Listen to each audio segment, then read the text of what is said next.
আসসালামু আলাইকুম রহমতুল্লাহ। সুপ্রিয় শিক্ষার্থীবৃন্দ, অনলাইন এডুকেশন বিডি চ্যানেলের পক্ষ থেকে সকলকে জানাচ্ছি আন্তরিক শুভেচ্ছা। এই ভিডিওটি তৈরি করছি 2022 সালের এইচএসসি পরীক্ষার্থীদের ষষ্ঠ সপ্তাহের ইতিহাস বিষয়ক যে অ্যাসাইনমেন্টটি দেওয়া হয়েছে তার নমুনা উত্তরপত্র নিয়ে।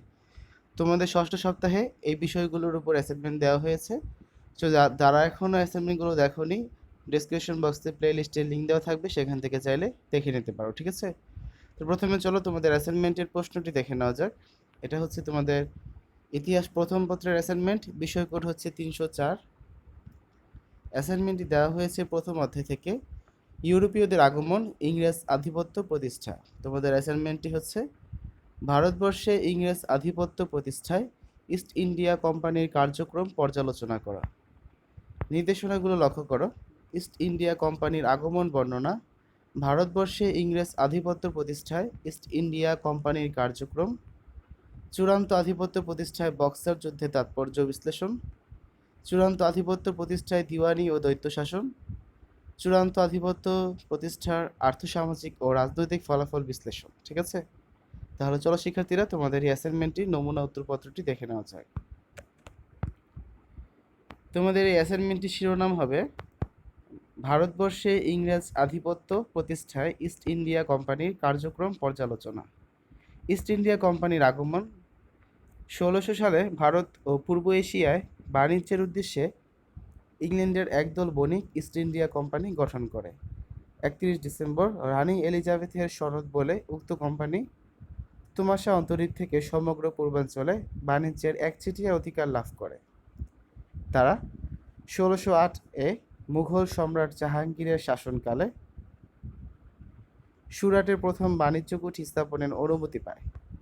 অন্যান্য স্থানসহ গলিতে বাণিজ্য কুঠি স্থাপিত হয়। সপ্তদশ শতাব্দীর 1658 সালে ইস্ট ইন্ডিয়া কোম্পানির একজন প্রতিনিধি হিসেবে জেমস হার্ট ঢাকা প্রবেশ করার মধ্য দিয়ে বাংলায় ইংরেজ আগমন শুরু হয়।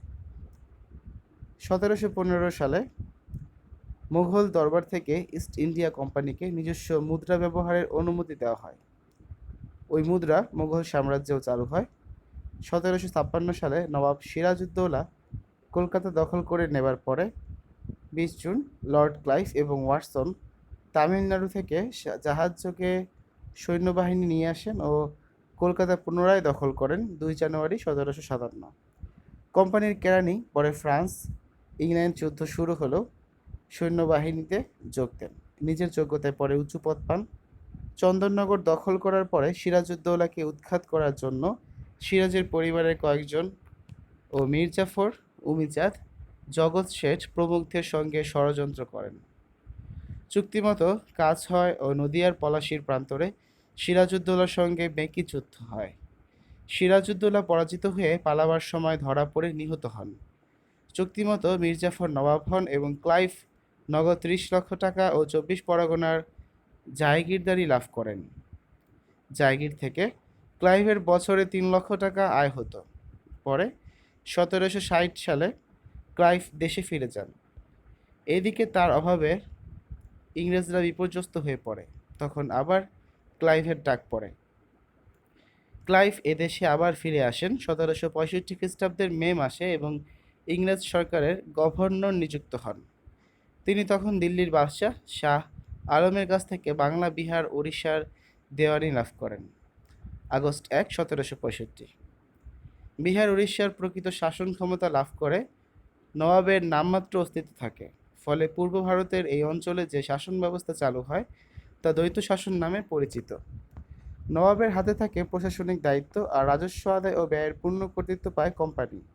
এতে বাংলার নবাব আসলে ক্ষমতাহীন হয়ে পড়ে, আর এই সুযোগে কোম্পানির লোকেরা খাজনা আদায়ের নামে অবাধ লুণ্ঠন ও অত্যাচার শুরু করে দেয়। 1770-এ বাংলায় 1176 সন অনাবৃষ্টি হয়। দেশে দেখা দেয় চরম বিপর্যয় ও দুর্ভিক্ষ। কয়েক লক্ষ মানুষ না খেতে পেয়ে মারা যান। এটা ইতিহাসখ্যাত 76-এর মনন্তর নামে পরিচিত। এরপর 1793 সালে লর্ড কর্নওয়ালিস প্রবর্তিত চিরস্থায়ী বন্দোবস্তের মাধ্যমে কোম্পানির শাসন চলছিল মূলত এবং মুখ্যত লাভজনক ব্যবসায়িক দৃষ্টি ও রীতি পদ্ধতিতেই। কোম্পানির স্বার্থ সুবিধার জন্য 1765 সালে বাংলার কৃষি পণ্যকে বাণিজ্যিকীকরণ 1773 সালে রেগুলেটিং অ্যাক্ট পাস।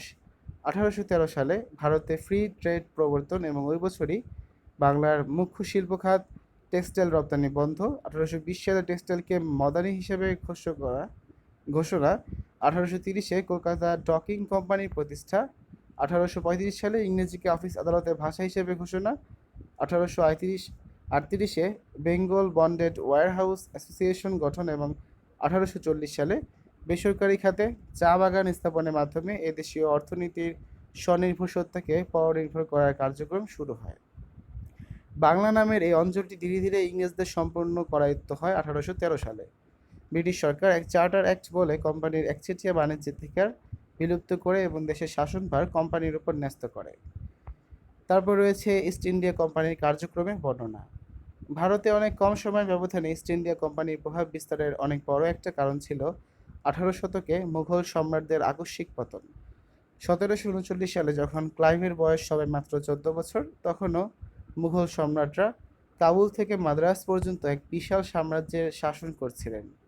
কিন্তু ওই বছরের শেষের দিকে পারস্যের অভিযাত্রী নাদির শাহ তার 1,50,000 অশ্বারোহীর দল নিয়ে খাইবারের গিরিখাতে আক্রমণ চালায় এবং একদল মুঘল শাসকের 1.5 মিলিয়ন সৈন্যের দলকে পরাজিত করে।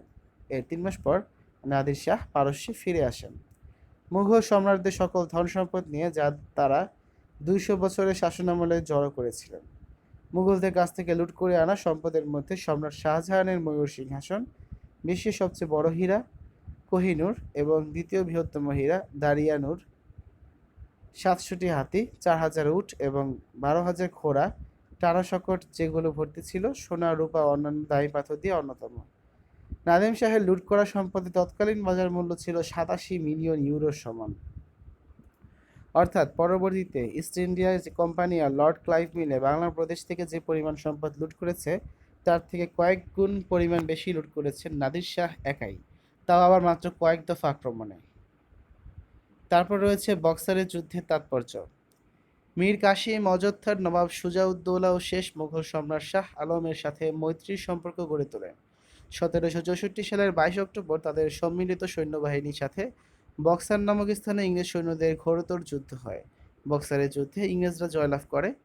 মীর কাসিম কয়েক বছর অজ্ঞাত অবস্থায় ঘুরে বেড়ান। 1777 সালে দিল্লির কাছে এক জায়গায় তার মৃত্যু হয়। বক্সার যুদ্ধের পর ইংরেজরা অযোধ্যাও অদখল করে নেয়। সুজাউদ্দিন রোহিলা খণ্ডে আশ্রয় নেন। এমন প্রেক্ষাপটে সম্রাট দ্বিতীয় শাহ আলম ইংরেজদের সাথে সন্ধি করতে বাধ্য হন। স্বাধীনতার অস্তমিত সূর্যখ্যাত মীর কাসিম বাঘ ঘুরে দাঁড়াতে চেয়েছিলেন, ততদিন ইংরেজরা অর্থনৈতিক ও সামরিক শক্তি অর্জন করে নেয়। অন্যদিকে দুর্বল সামরিক অবস্থান ও অর্থনৈতিক অসচ্ছলতাই মীর কাসিমের পরাজয়ের প্রধান কারণ হয়ে দাঁড়ায়। ইংরেজদের টাকার দাবি মেটাতে মীর জাফর রাজকোষ শূন্য করে ফেলেছিলেন।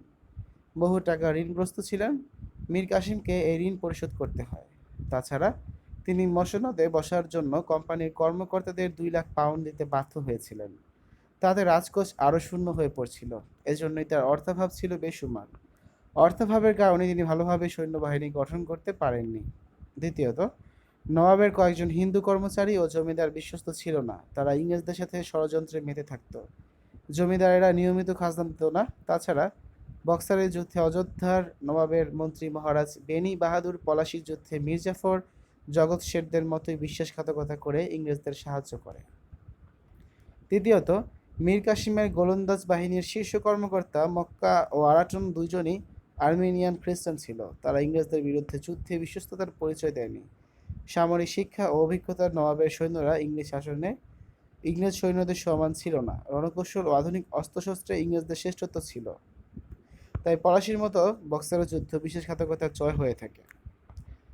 পরবর্তী নির্দেশনা হচ্ছে দিওয়ানি ও দ্বৈত শাসনের প্রভাব। বক্সারের যুদ্ধের পর ইংরেজ ইস্ট ইন্ডিয়া কোম্পানি মুঘল সম্রাট দ্বিতীয় শাহ আলমের সঙ্গে এলাহাবাদের দ্বিতীয় স্বাক্ষর করে ইংরেজ ইস্ট ইন্ডিয়া কোম্পানি মুঘল সম্রাটকে কারা ও এলাহাবাদ অঞ্চল থেকে এবং বার্ষিক 26 লাখ টাকা প্রদানের অঙ্গীকার করে দ্বিতীয় শাহ আলম ইন্ডিয়া কোম্পানিকে বাংলা, বিহার, উড়িষ্যার দেওয়ানি অধিকার প্রদান করেন। এই ব্যবস্থায় নবাবের হাতে ছিল নিজামত বা রাজ্যের আইন শৃঙ্খলা রক্ষার দায়িত্ব, আর কোম্পানির হাতে ছিল দেওয়ানি বা রাজস্ব আদায় সংক্রান্ত অধিকার। বাস্তবে নবাবের ছিল ক্ষমতাহীন দায়িত্ব, অপরপক্ষে কোম্পানির হাতে ছিল দায়িত্বহীন ক্ষমতা। বাংলায় কোম্পানির আর্থিক শোষণ চরম আকার ধারণ করেছিল যখন অনেক টাকা রাজস্ব আদায় হয়েছিল। শেষ পয়েন্টটি হচ্ছে আধিপত্যের ফলাফল বিশ্লেষণ। বাংলায় ইস্ট ইন্ডিয়া কোম্পানির প্রথম বছরে শাসনই কুখ্যাতি অর্জন করে।